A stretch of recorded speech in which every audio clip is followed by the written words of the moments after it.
The eternal question, does size matter? I'm here to tell you that the size of the wick in your lantern and lamps really does matter.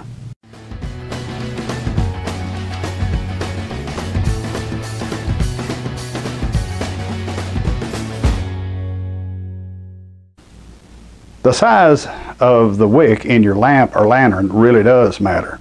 It matters because a larger wick generally will produce far more light, and it'll also consume more kerosene during usage. The care and maintenance of your lamp or lantern is relatively simple. With a little bit of cleaning and a little bit of care, you can keep a lamp or lantern operating for many, many years. Some lanterns I own actually date back to the turn of the century.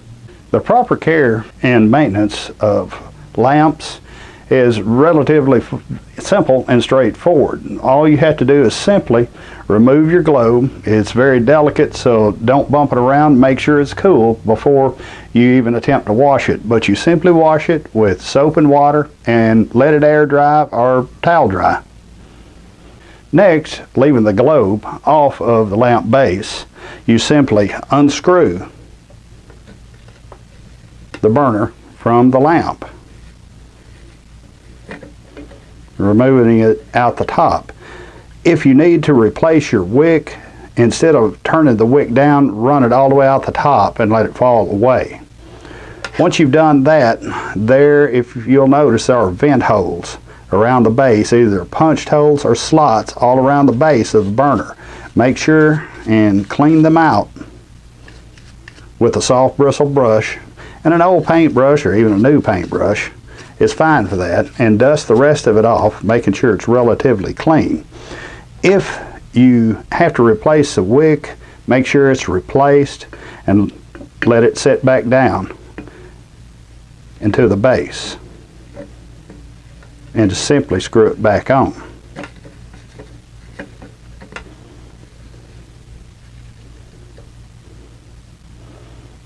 Once you put a new wick in, or you're needing to maintain the wick that's already in there, simply run it up just slightly above the cover where you can see it. And there are 2 or 3 different schools of thought on trimming your wick. Some school of thought tells you to cut your wick straight across, simply flat on top. Other ones tell you to cut it rounded. And yet another one tells you to cut it up to a point.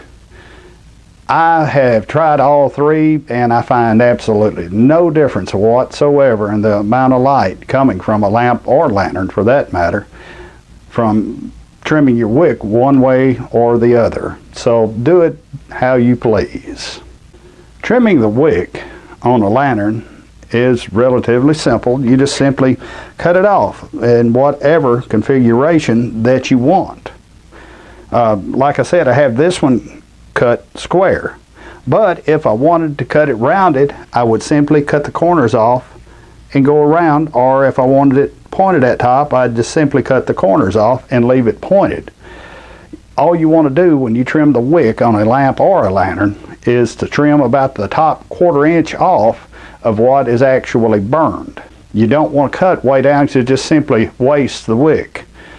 When you replace a wick, make sure and replace it with the same size wick that the lantern is designed for. If you are not sure if the wick in your lamp or lantern is the correct one, simply lift up or remove the cover of your lamp or lantern and look where the wick feeds through. If it goes completely from side to side, then it is the correct wick. If there's much of a gap on either side of the wick, it is the incorrect wick and it needs to be replaced. You can do this by lifting up the wick cover if it has one, and most of them will come up one way or another. You may have to check and find out how. But as you can see, this wick goes from one side to the other, and that little feed tube. This is the correct wick size for this particular lamp. Whenever you reinstall this cap, simply make sure that the wick comes back through the top properly, press it back down to its proper position, and turn your wick back down to the top. Whenever you've done all this, you're ready to reassemble your lamp or lantern which we've already screwed this back into the base, and then we'll simply replace the globe, making sure, in this case, all 4 prongs are on the outside of the globe. Be careful of these prongs and do not bend them or break them. Next, we'll look at the barn type lantern. They're relatively simply constructed, but they are a little bit tougher for rougher service around the farm, the barn, and the field. They're not as strong as some lanterns, but they're far stronger than a lamp that's normally used inside the house. And how do you tell the difference between a lamp and a lantern is a lantern has a bale of some sort to make it mobile and portable, and is generally made of steel, mostly, other than the globe itself. In order to disassemble and clean and replace a wick of a barn type lantern, there are some variations between lantern manufacturers, but still it's very general and it's nothing you can't figure out yourself when necessary. Make sure that this top ring is pulled up on the top or the top vent of your lantern. Bring up the bale handle, and using one of your fingers, simply lift this up. This brings the top or the chimney up off of the globe. Then you pull this lever down, that moves your globe out. At that point you can let that back down, and sometimes they're a little bit difficult to pull out, but the globe will come out of the wiring.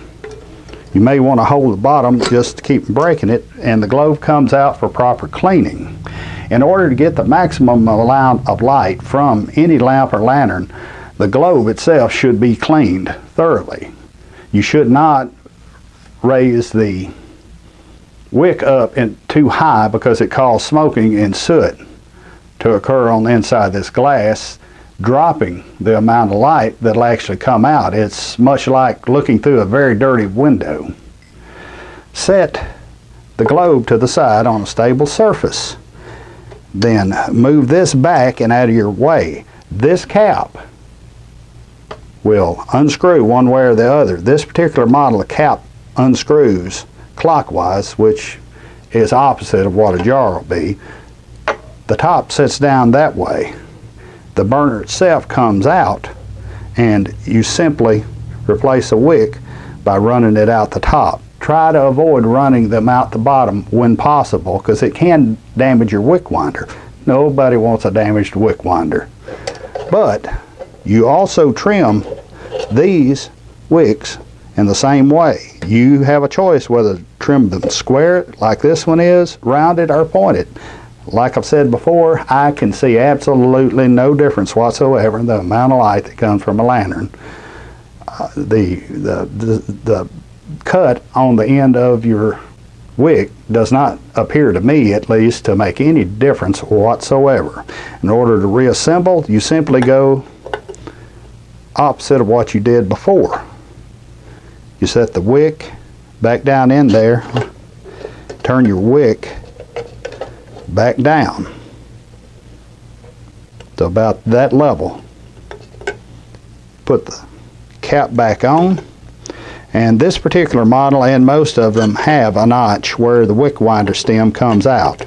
You'll want to put it back in its proper place, and that should ensure that your wick is also in the proper place.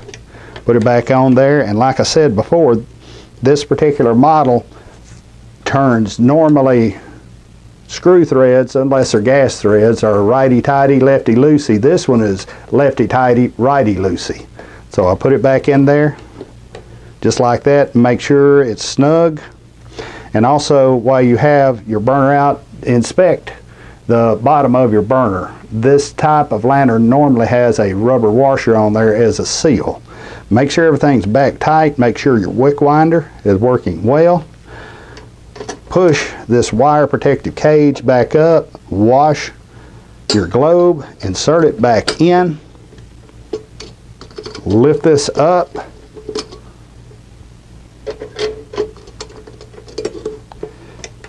and this will hang right there. That's what it's supposed to do, and don't push it too far back. A lot of these models, including this one, will actually drop the globe back outside the back, but bring it back the rest of the way up by hand, and let the chimney sit back on, make sure it's in position properly.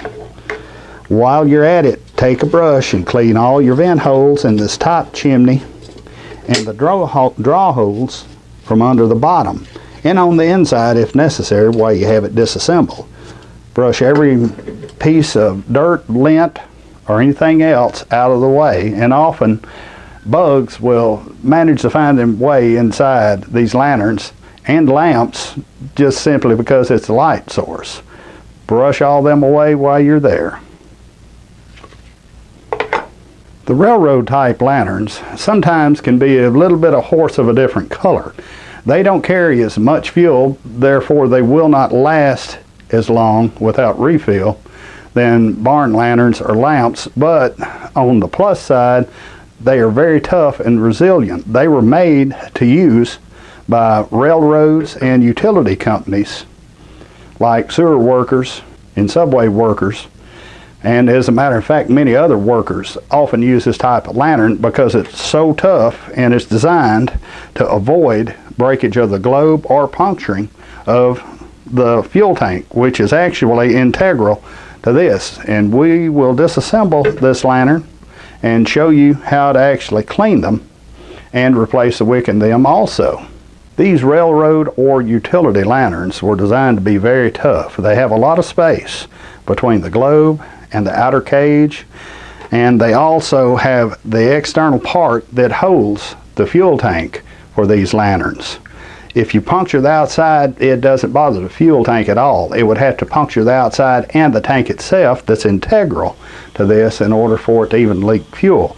These lanterns were designed to be very tough, and they are. They're designed for a worker to use. These bell handles stay up like this so a worker can simply walk by, grab his lantern, and move wherever he needs to go without having to reach all the way down and bring the bell back up to grab it to move it. The lantern top or lid or chimney was designed to come off and be hinged so you wouldn't lose parts.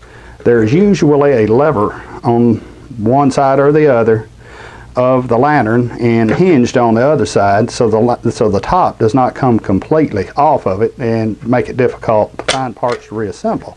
These lanterns come apart just like this, and quite often this stays in there, and this is supposed to, but this is a very old lantern and still functions as is, so I don't complain about that.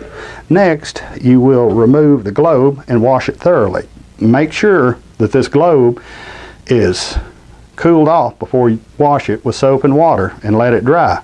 The inside of these, if they collect soot, will also become much dimmer. Set your globe over to the side to a safe place where it will not get broken.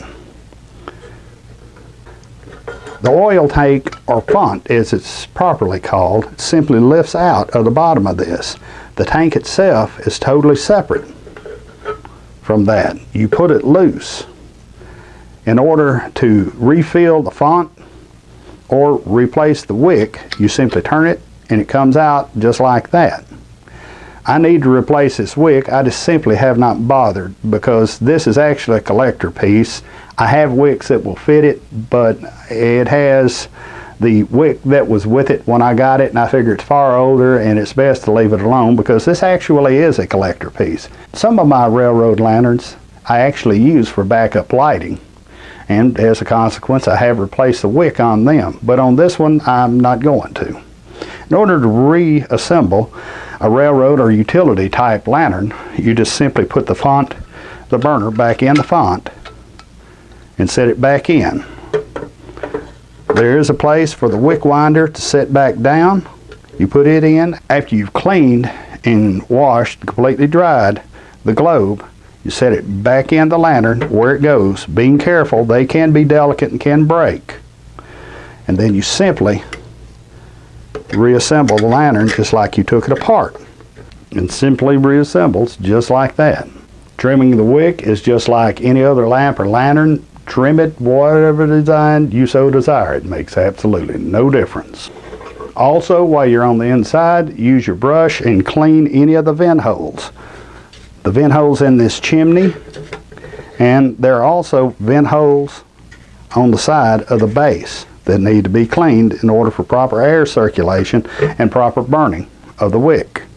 When using a lamp or lantern, do not run your lamp or lantern completely out of oil. You want to burn the coil oil or lantern fuel and not the wick. Burn it completely out of fuel and you actually end up burning the wick, and it wastes wick, and you don't want to do that. This has been Survival Existence, helping you help yourself. Come visit us on Facebook, subscribe to us on our YouTube channel at Survival Existence, and also come visit us at our website at survivalexistence.com. Have a good day.